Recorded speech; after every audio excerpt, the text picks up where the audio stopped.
Salut à tous, c'est Matt, j'espère que vous allez bien, moi ça va super bien. Alors, je suis heureux d'être avec vous aujourd'hui pour ma nouvelle vidéo Flash. Alors, pourquoi Flash? Tout simplement parce que ce sera un format beaucoup plus court que les autres.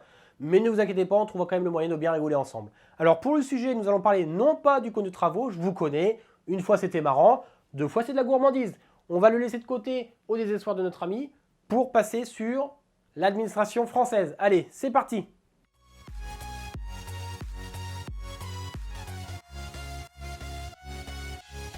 Mais oui, j'ai bien compris que ce sujet vous paraissait moins glorieux et moins ludique que le précédent, mais soyons fous.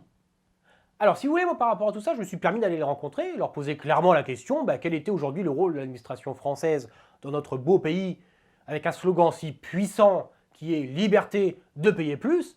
Elle m'a simplement répondu que j'aurai une réponse par mail d'ici 4 ans et que je n'hésite pas à la rappeler en cas contraire. Au numéro surtaxé, bien évidemment.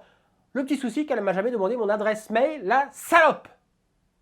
Enfin bref, 4 ans me paraissait un petit peu long si vous voulez. Je me suis permis de rétrécir un peu ce temps de recherche. 4 minutes me paraissait très bien. Je vous l'avais dit, c'était un sujet flash. Et par rapport à tout ça, si vous voulez, je me suis aperçu qu'il y avait un petit malaise avec la population et la vision qu'ils avaient de ces travailleurs administratifs qui sont bien évidemment les fonctionnaires. Comme je vous l'ai dit, ce sont des travailleurs, comme tout le monde ou presque. Alors certes, c'est le minimum syndical prévu par l'État, mais que voulez-vous? Ils ont bien tenté de faire grève pour travailler comme tout le monde aux 35 heures, mais en vain. L'État n'a jamais voulu. Ça n'empêche d'ailleurs l'histoire de Jean Edmond. Alors, je vous arrête tout de suite, c'est pas Jean Edmond qui avait perdu ses chaussons. C'était l'autre Jean Edmond, celui qui travaillait au service postal.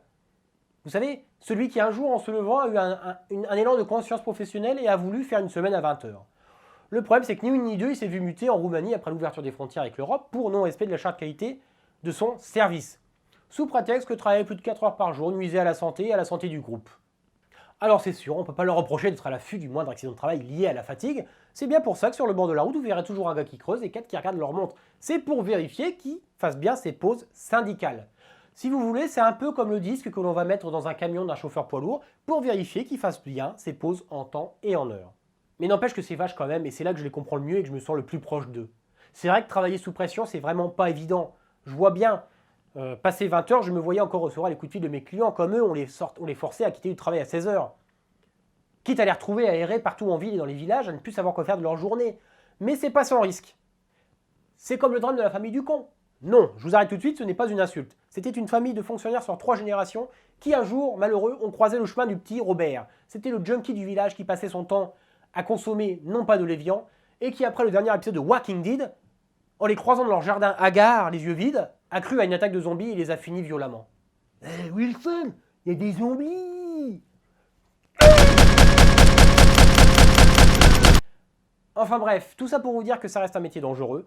Mais heureusement, l'arrêt maladie pour dépression nerveuse existe. Ch'poum! J'espère que cette vidéo vous a plu. Si c'est le cas, n'hésitez pas à partager. Ça fait toujours plaisir. Ciao!